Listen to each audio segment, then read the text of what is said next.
चलिए बढ़ते हैं आगे। मोदी सरकार के दूसरे कार्यकाल का पहला बजट पेश होने वाला है। ऐसे में हम उन वादों की भी पड़ताल करेंगे जिसमें उन्होंने 2022 तक सबको पक्का मकान देने का वादा किया था।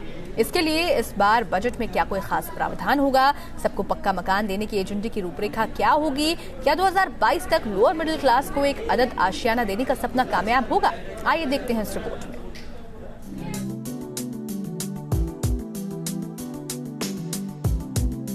सबको मिलेगा पक्का मकान। 2022 तक गरीबों को मिलेगा आशियाना। 25 जून 2015 को प्रधानमंत्री मोदी ने देश के गरीबों से एक वादा किया था और ये वादा था हर गरीब को 2022 तक पक्का मकान देने का।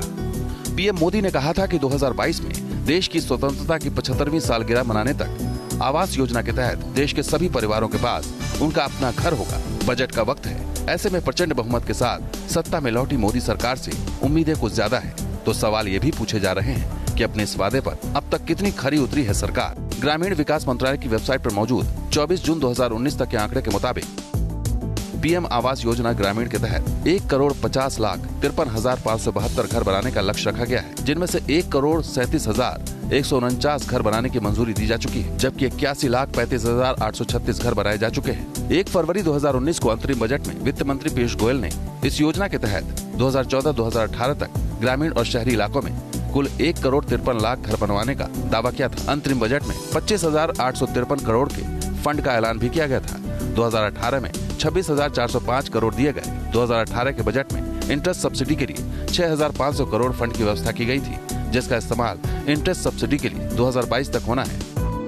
मैं समझता हूँ कि इसमें एक काफ़ी अच्छा काम कर रहा है और काम चल रहा है। और सबसे बड़ी बात यह है कि इसमें इस स्कीम के लिए जो इंडस्ट्री चाहती थी कि जो अफोर्डेबल हाउसिंग के लिए एक इंफ्रास्ट्रक्चर स्टेटस दिया जाए, इसको वो मिल चुका है।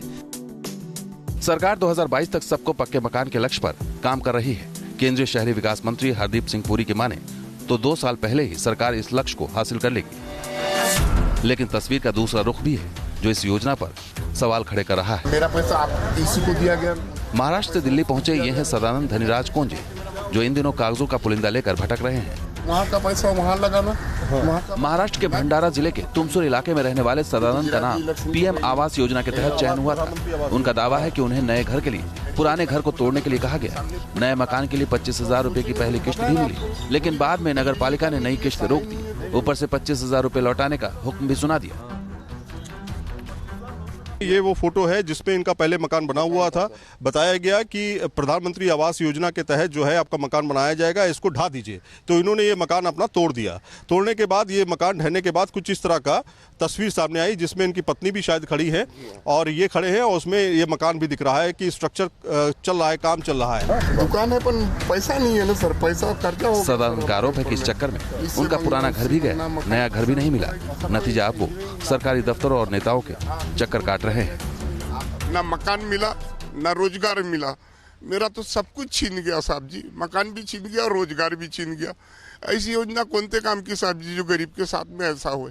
इससे अच्छा नहीं दी तो मेरा झोपड़ा ही ठीक था ना साहब जी। पिताजी की जमीन है, स्टाम्प पेपर है मेरे पास। इस योजना को लेकर सदानंद के आरोपों की जांच जरूरी है। ऐसी घटनाएं अपवाद हो सकती हैं, लेकिन सरकार को सबक भी देती हैं कि इस योजना को कैसे प्रभावी ढंग से लागू किया जाए।